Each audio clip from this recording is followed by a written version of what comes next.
Hi guys, I just wanted to make a quick video this Sunday really about what got me into the Philippines in the first place and what inspired me to love Filipino culture.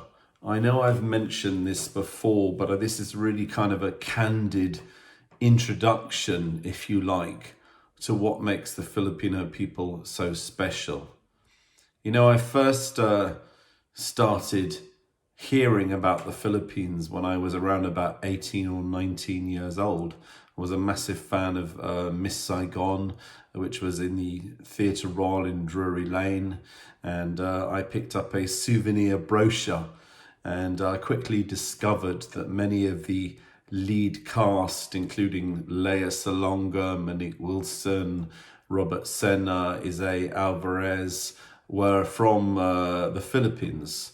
So I decided that I would actually physically go there. In fact, I'd never actually even heard where the Philippines was. I didn't know anything about it. I didn't know anything about the people. So I took my first flight there when I was around about 18 or 19. When I landed in Manila, I was truly inspired and captivated. The smell of the place, it's really hard to describe, but there's kind of almost kind of the smell of rain. I think I was going there in rainy season, but the vibrancy, the people moving, the hustle and bustle, the excitement about landing in the Philippines, and even the voices or the accent of the Filipino people, those calming, nice tones. It's really hard to describe my passion. All I would say is that I'm a big supporter of the country, of the people, and I believe the Filipino people are a resilient, hardworking, and resourceful people.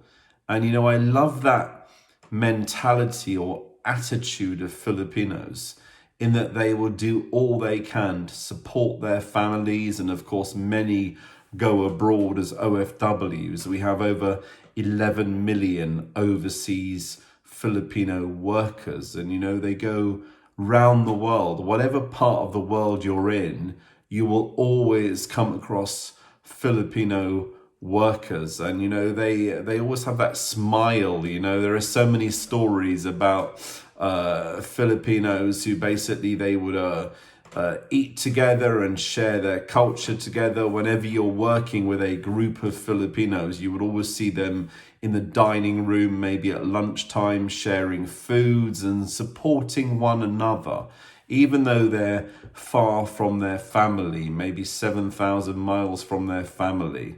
They will always look after one another and support one another. When I was younger, I went to the Middle East quite a lot. I went to Dubai, to the Jumeirah Beach Hotel, and to Deira, and it was wonderful to see so many Pinoys. Of course, I've gone to airports as well, where I've seen Pinoys working at airports. You strike up a conversation, you have a chat with them, and they always have this can-do attitude and this warm welcome, which I think is absolutely inspiring. What got me into Filipino culture, as everybody knows, I married somebody from the Philippines, and I guess that started through a work friend of mine who also happened to be Filipino, and he invited me to a lot of parties, a lot of Filipino events like barbecues, and I guess that really got me into Filipino culture, if you like. And I decided that I wanted to spend the rest of my life with somebody from the Philippines, or at least I wanted to connect some way with the culture and with the people. So I met my wife, Susan. We've been married now for 22 years. And I remember when I first went home to the Philippines, I couldn't go with my wife the first time, but basically I went back to meet her family back home in the Philippines. And I always remember meeting them for the first time. And I'm a bit traditional. So basically, I went to my wife's parents and told them that I was courting her and that I wanted to marry her. And of course, they gave their approval. But, when I went over to the Philippines for the first time, I've experienced life. For people who say to me that I've never experienced life out there, I slept in a bahay kubo, I experienced the local food, the local culture. And I think that's really, really important. I don't think you really understand the Philippines or know the Philippines until you've physically been out there. And I've been going to the Philippines now for almost 3 decades. So I've seen so many changes. I've seen Manila many, many years ago. Maybe there were possibly more, I don't know what word to use, scammers, but there were people who would maybe try and encourage you to donate to this, donate with that, to kind of give your money to them. And maybe there was a lot of crime back in the 1980s as well. And of course, I've seen all that, and I've seen those things happening. There were so many people begging as well, loads of kids begging on the streets, and they wouldn't leave you alone. They kept on following you and asking you for money. But of course, all of that has changed now, and I've seen so many improvements. I've seen life become better for Filipinos. Don't get me wrong, it's still kind of really hard, if you don't have a good job, if you don't have a supportive family. I guess it's really hard to kind of still make a way, if you like. But I think that's what I love about the Philippines. There are people who really try their best to try and better their lives. There are so many famous Filipino inventors and artists and actors and celebrities, musicians. So many good things have come out of the Philippines. And, I keep on highlighting the people and country, but I truly believe they are an incredible people, and what would you say about marrying somebody from the Philippines? My advice is that when you marry somebody from a different culture, from a different country, I believe it's really, really important to celebrate that culture. As my children were growing up, it was very important to me that they went back home to the Philippines. I remember I've brought both my son and my daughter several times to the country.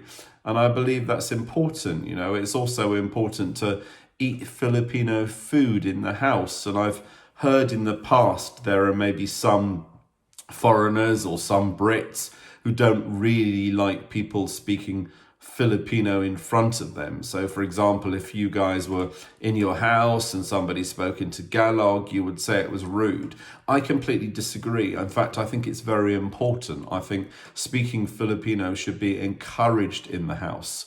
One of the things I most regret is that my children hadn't actually learned how to speak Filipino, and that's probably because my wife was talking to me a lot in English, so therefore my kids really didn't learn Filipino, and that's something that I regret. If I can give any advice as well to other parents in a mixed relationship who are bringing up their children, one of the things I also regret is maybe not allowing my children to spend more time in the Philippines. I think there's a lot to be said for maybe a year's education in the Philippines. It was something that we were considering when our children were younger, but we decided against it because we thought it would be disruptive if they then went to school in the Philippines, went to school back in the UK. But for those who want to connect with their roots, for those families who want to connect with their roots in the Philippines, maybe when your children are maybe much younger, maybe a year back home might be a good thing, so they could experience life, they could learn the language. It's really hard to say, it's hard to give advice to others, but my advice would be to immerse yourself in Filipino culture. And to those foreigners who basically would wanted to marry a Filipino or wanted to get more involved in the country, maybe learn the language, you only have to switch on Netflix and you can see so many programs that are dedicated to the Philippines, and many programs in Tagalog as well, maybe with subtitles, maybe Filipino movies. And all I would say is when you learn any language, it's also really good to immerse yourself in the culture, immerse yourself in the language. watch movies from the country, you know, with subtitles. Maybe there's loads of resources online.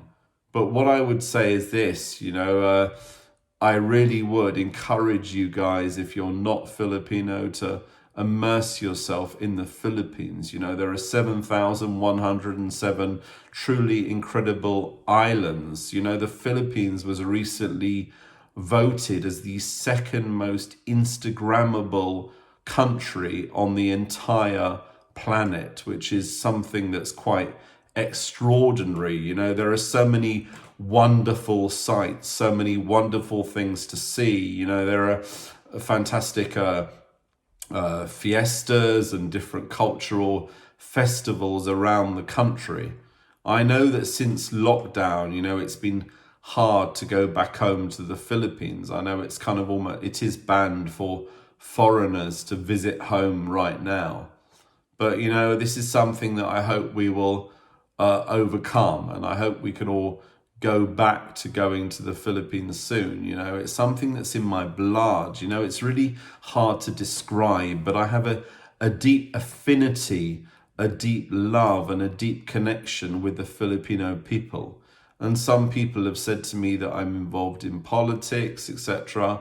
But I think it's more than that. I think it's about being involved in Filipino culture and loving Filipino culture. And I do have the ability to separate culture and politics. And I think that's so important, because the Philippines has so much to offer, from the wonderful people, the wonderful weather, the fantastic views, fantastic scenery, and of course this wonderful, wonderful food. Each particular area of the Philippines has its own cuisine as well.